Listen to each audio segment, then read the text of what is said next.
वक्रतुंड महाकाय सूर्यकोटि समप्रभ निर्विघ्नं कुरु मे देव सर्वकार्येषु सर्वदा। सार्वजनिक उत्सव मंडळ शिवसेना शाखा जय भवानीनगर यांच्या वतीने संस्थापक माननीय श्री एकनाथ भोईर आपले हार्दिक स्वागत करीत आहेत.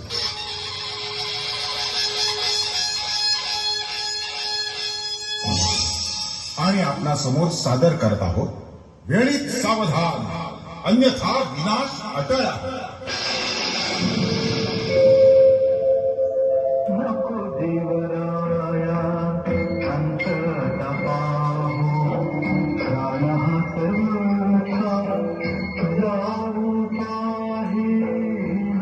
काय ताई, सकाळी सकाळी देवाचा धावा नक्की झालंय तरी काय?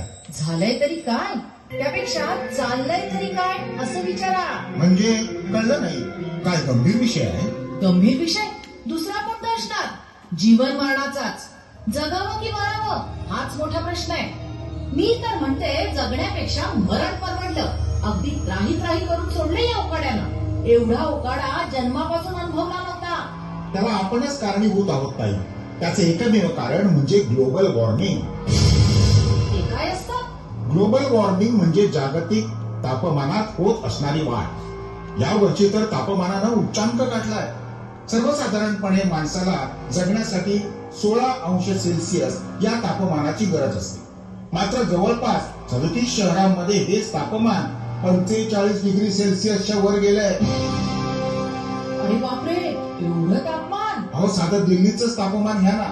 2002 मध्ये ते 49.2 डिग्री होतं आणि 27 मे 2024 ला हेच तापमान 52.9 डिग्री सेल्सिअस एवढं नोंदवलं गेलं. आणि या वर्षी तर कहरच झाला. राजस्थान मधल्या फलोदी शहरात 50 डिग्री पर्यंत पारा पोहोचला. आता काही दिवस उरले आहेत माणसाची राख व्हायला. पण यापूर्वी असे दिवस नव्हते पाहिले कधी. याला नक्की जबाबदार कोण? शासन की आपण? अजून खूप काही पाहायचंय. जबाबदार आणि शासनाला दूर देऊन काय उपयोग? अंमलबजावणी करणारे आपणच ना. इथेच करायचं आणि इथेच भरायचं. म्हणजे नक्की काय करतोय आपण?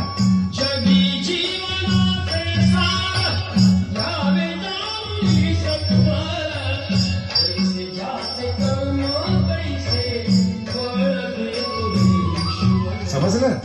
आता ताई, तुम्हाला मी जगाची सफर घडवून आणतो. ती पहा पूर्वीची जमीन. सगळीकडे हिरवीगार नटलेली वनशी आणि समृद्ध अशी. आणि ही पहा अलीकडच्या काळातली सिमेंटची जंगलं. आणि याच सिमेंटच्या जंगलातील रासायनिक कारखान्यांमधून सोडले जाणारे कार्बन डायऑक्साईड सारखे विविध वायू. पण कार्बन डायऑक्साईड सारख्या वायूंचा आणि तापमानाचा काय संबंध? तेच बोलणार आहोत आपण. तुम्हाला माहितीये का ताई, झाडं आपल्याला 100% ऑक्सिजन देतात आणि कार्बन डायऑक्साईड वायू शोषून घेतात. हो, वाचलंय ते मी. आता ही झाडं जर का भुईसपाट झाली तर कार्बन डायऑक्साईडचं प्रमाण वाढणारच ना.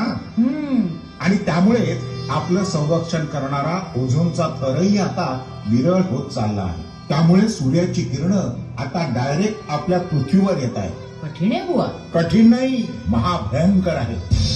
1900 ते 2024 पर्यंत जेवढी तापमान वाढ झाली तेवढी गेल्या 3000 वर्षात झाली नाही, असं वर्ल्ड मेट्रोलॉजिकल ऑर्गनायझेशननी सांगितलंय. काय म्हणताय? काय ऐकावं ते नवलच. अजून बरंच आहे ताई.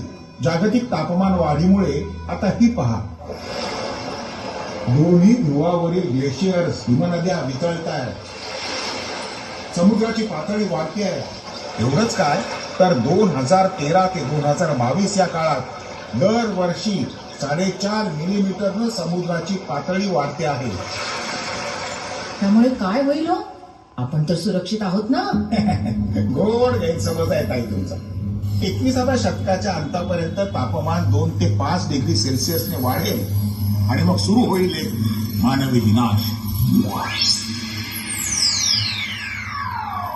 जगभरातील Dhaka, Mauritius, Shanghai, London, New York, Los Angeles, Jakarta यासारखी शहरं पाण्याखाली जातील. जवळपास 90 करोड लोक जलसमाधी होतील.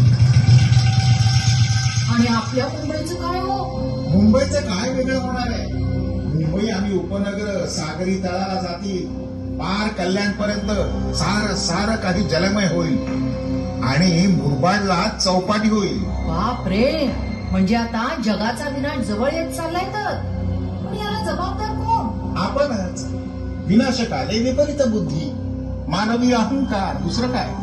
आपल्या बुद्धीच्या जोरानं चंद्रापर्यंत भरारी घेणाऱ्या माणसानं निसर्गावर मात करत निसर्ग चक्र बिघडवलं. आणि आता पाहत राहा मानवी जीवनाचा ऱ्हास उघड्या डोळ्यांनी. अजून काय काय परिणाम होतील याचे? हे पहा, गोड गाणारे पक्षी ते नेस्तनाबूत होतील. वासनासाठी हंबरणारी गाय नाहीशी होईल. सकाळी बांध देणारा कोंबडाही आरवणार नाही. थोडक्यात काय, तर उष्णतेने सारे प्राणी मात्र करपून जळून जातील आणि पृथ्वीचं रखरखीत वाळवंट होईल.